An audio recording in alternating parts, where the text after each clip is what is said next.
In this week's episode of the Eye of Power podcast, we're going to do part two of explaining the Eye of Power model.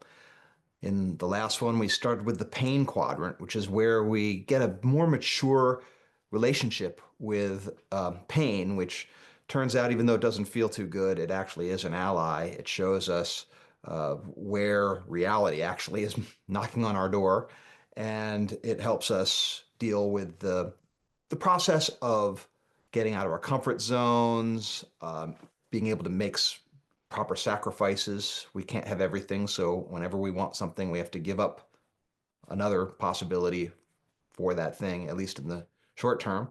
So that means that we have to have a mature relationship with painful impulses. And that's what we do in the pain quadrant, which, if you recall, is related to the actions we take on our own behalf. This week, we're going to turn to the perception quadrant, which is our attitude towards ourself.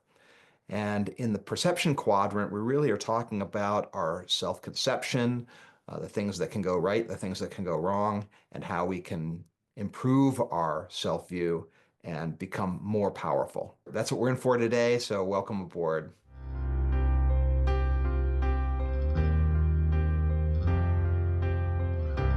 Welcome to the Eye of Power podcast. I'm your host, Tom Dardick. But this podcast is not about me. It's about you and your power. It's time to claim yours.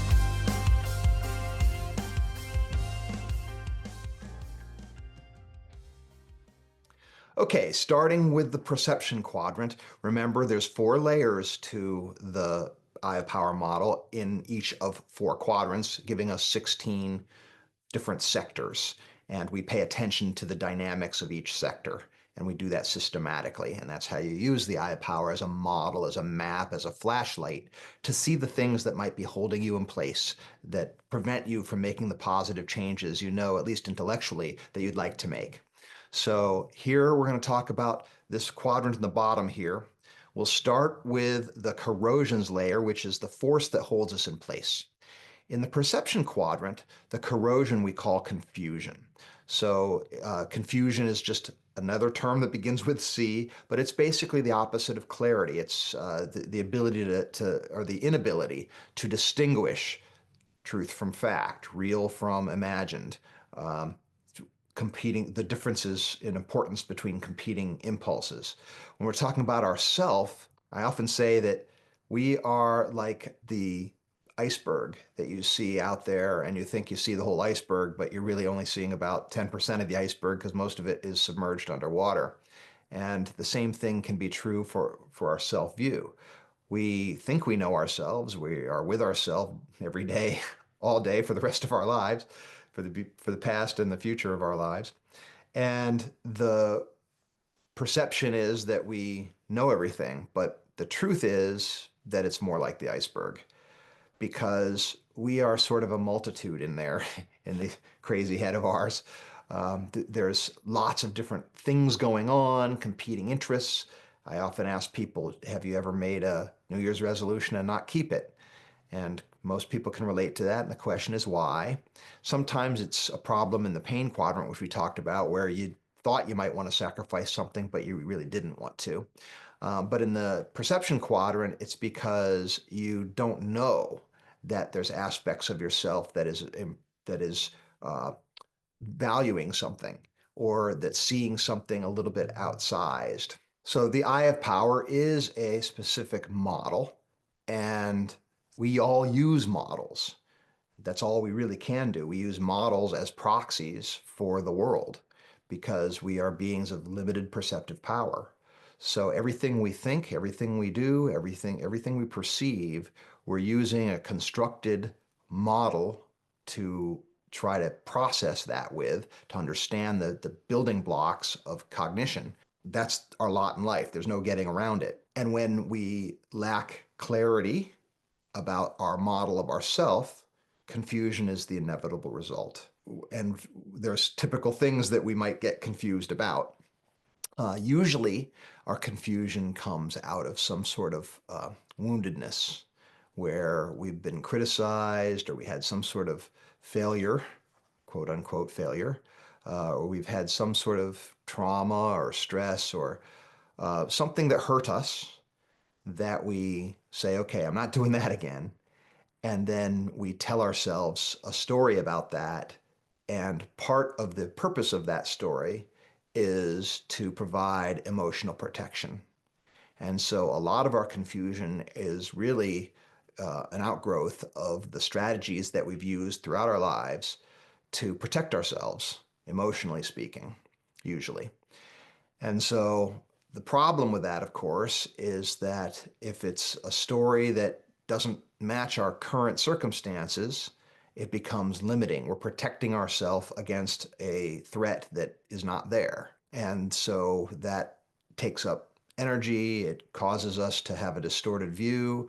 It costs us in many ways. So the first thing that we can do to work toward greater power in the perception quadrant is to work towards clarity. And in the world of using the eye of power, we use all kinds of things for clarity. Generally speaking, it's true for all of the quadrants, really, that we can't see our own blind spots, therefore, we need mirrors. And so mirrors can be one of four things. Mirrors can be either a actual mirror that we're physically looking at, or some methodology that allows us to get accurate feedback about ourselves. It could be like psychometric tools. So there's those are sort of virtual mirrors that help us see more clearly, and different ones have different effects. But there's a lot of different ones that are very powerful that lead us towards great insights about ourselves. Usually it's not huge surprises. In my experience in working with people, they're not usually super surprised. They're the ones that answered the questions, of course. It enhances clarity. It puts things in perspective. And that's part of coming out of confusion is getting things in perspective, especially about ourselves. We tend to be either overly harsh in our criticisms of ourselves, or we might be a little bit too congratulatory about how good we are at something in comparison. So, and we talk about comparison in the next quadrant, but for now, we're really looking for that clarity of vision. We really want to see things as clearly as we possibly can, and we don't rely just on ourselves, because we are going to always look through the funhouse mirror. We're always going to see our legs too short or too long. We're always going to seem like we're fatter or skinnier than we actually are. And I mean that both physically as well as metaphorically. And so it's a big job. And that part of maturing and getting older is getting more clarity about ourselves.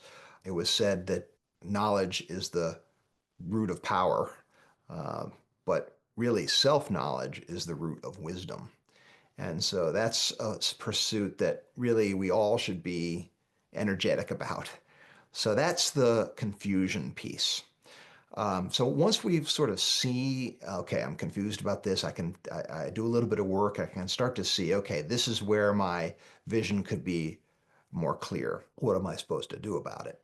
Well, that's the job that we have at the quests layer. And the quest is always a question. So in the case of the perception quadrant, the quest is, what's real and true about myself? So you start with that to gain clarity. You have to be asking that question. But the real work in answering that question of what's real and true about yourself requires a few things. And it requires you to actually be on a journey, on a explorative mission. It requires you to come out of comfort zone. It requires you to try new things, to be willing to be bad at something. It requires us to take risks. It really requires us to become more curious about ourselves and not necessarily just keep going with the definitions or the attributes that we would, off the top of our head, ascribe to ourselves, but rather test our theories. If you think you are somebody who is reserved, try to talk to, say, a new person or two new people that you would have otherwise not spoken to the next time you're in a social gathering or even out in public. Anytime you are with people where you feel like, I feel that inhibited. I don't really want to go up to that person, or even if there's things that you might notice about people that you might want to share, and most times we don't. Maybe you share that. That would be an example of how you might move out of, say, a cocoon that you have. But it doesn't really matter. Maybe that's not an issue that you face. Maybe it's something different. Whatever you might think of as a limitation of yourself, be curious about that and explore about it and try it out and see what's real and true about it. You don't have to do every single thing all at once. Matter of fact, when we're working with the eye of power, we're always focused on one thing at a time. So, and also it's always small things. And that's really the path forward, is very small actions, but sustained over longer periods of time. That's sort of the secret sauce. It's very akin to the compounding of money. If you are disciplined and you make deposits in a investment account over and over, and you don't miss any and you keep going, the results are dramatically different than if you do it sort of hit and miss and maybe pay attention to it here and there. So, the wisdom of being curious about yourself is really what we're talking about in the quest layer of the perception quadrant. Then we move on. So let's just say you're doing these things and you're doing well. Feel like you're getting greater clarity about yourself and the confusion's going down. And that does not necessarily mean that it's always going to be swimming and things going great and points due north. That doesn't work that way. It's always some progress and some setbacks. In the case of the perception quadrant, the traps layer is what we're looking at next. And the traps are what we call characters. Carl Jung called them personas. There's been lots of different psychological studies and lots of breakthrough researchers that have talked about the different archetypes of characters that we tend to fall into. In this particular forum, I'm not going to go into lots of detail on those. They're sort of classic types of things that we can fall into. A joker might be like the class clown. That's sort of a persona that people might use. Using humor, which is great. It's fun, nice person to be around to make you laugh. That's wonderful. But if it's used as a way to keep distance and to protect us from somebody seeing who we really are, then it becomes not so much of a feature, but a limitation. That's the type. That's the problem with personas, and we call them characters here because it begins with a C. but the characters are patterns, psychological patterns that we fall into. So they can go around roles. We can appoint ourselves a judge. So we might sit there and sort of judge people. That's a common one. We can identify ourselves through the roles we've been playing or through how people see us. So we could be the good daughter. We can be the dutiful husband. We can be the wayward son. We can be the loyal friend, or we can be the responsible parent. There's all these different types of personas or characters or uh, roles that have stories attached to them that as soon as we identify as that, we take all of the attributes that we ascribe to that role as something that we think is true innately within ourselves, which may or may not actually be the case. One powerful way to get out of traps or to avoid traps is to increase our awareness about the character, the roles, the patterns that are really driving our behavior in certain circumstances. So the way you work in this place is to pay attention to your interactions, your relationships, to say, okay, here, this went really well. What was going right here? This one didn't go so well.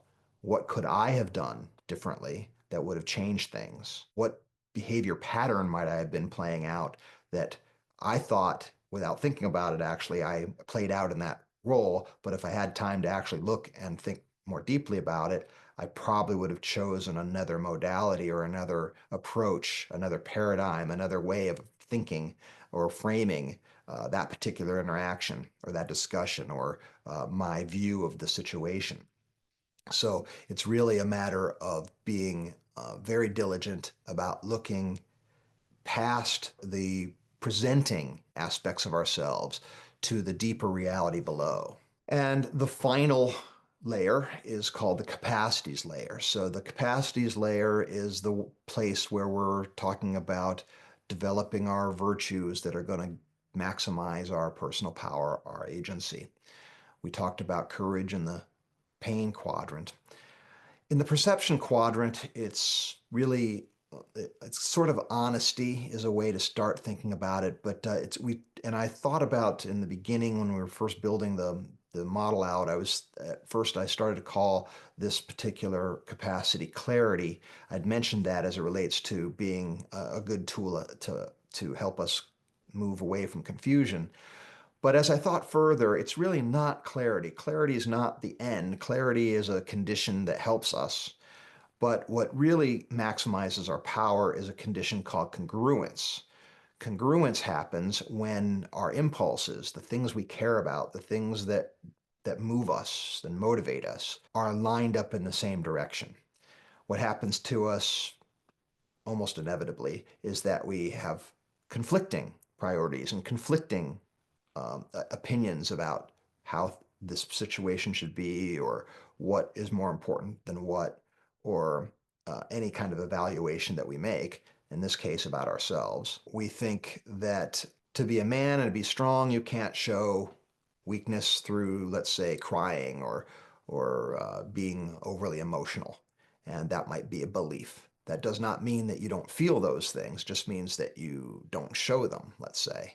And this was a common thing. I know I grew up, when I was growing up, my idol was Clint Eastwood, and I could never picture Clint Eastwood crying. You never saw that happen in one of his westerns or in the Dirty Harry movies or anything like that.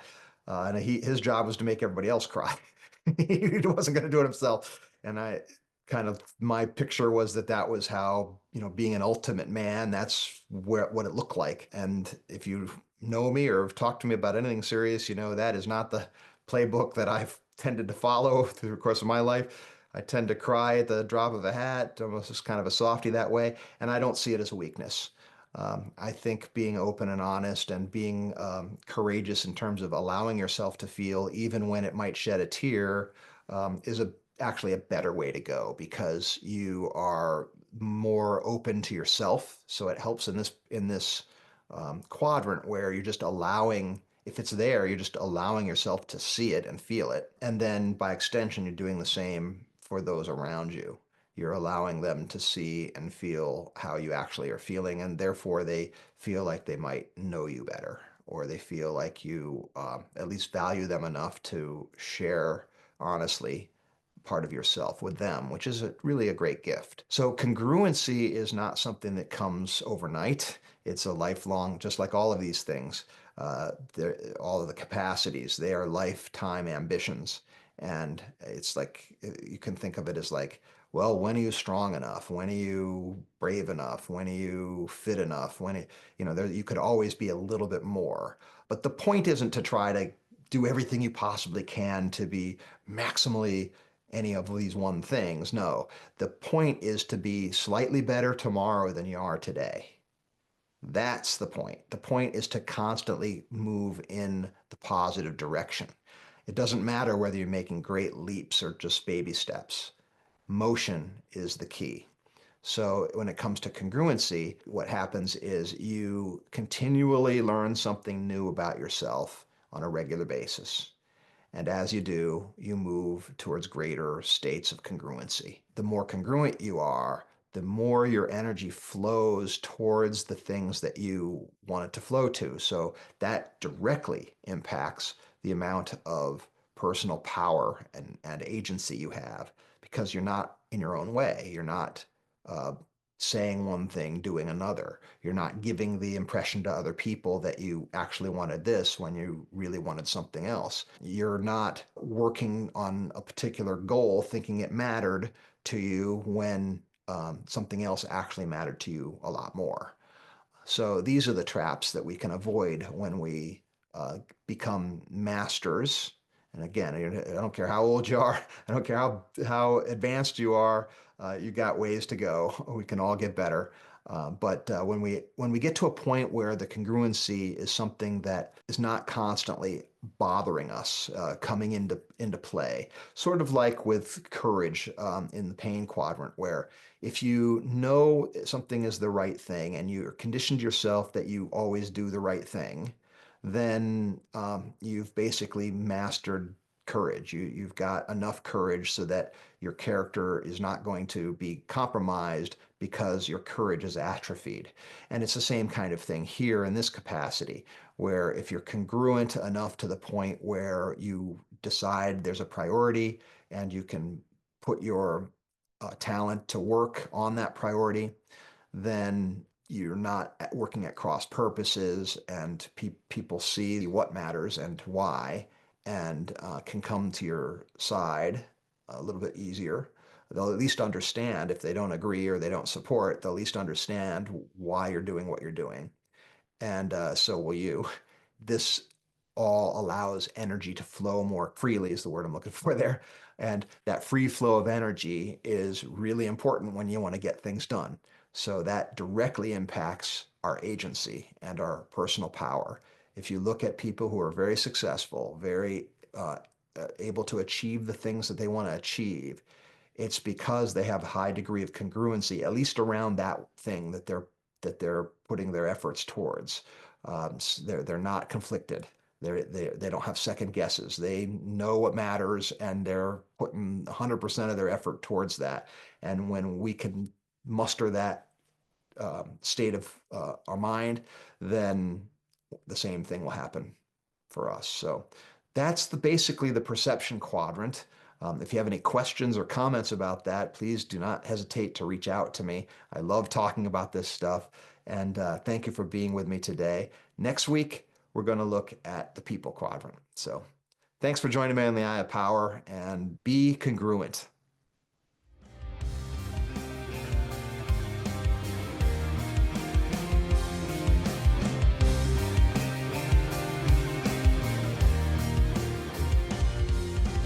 This has been the Eye of Power podcast with Tom Dardick.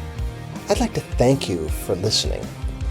I'd also like to thank my brother, Scott Dardick, for the music and his music production. If you'd like to reach me, simply email Tom at dardickcommunications.com.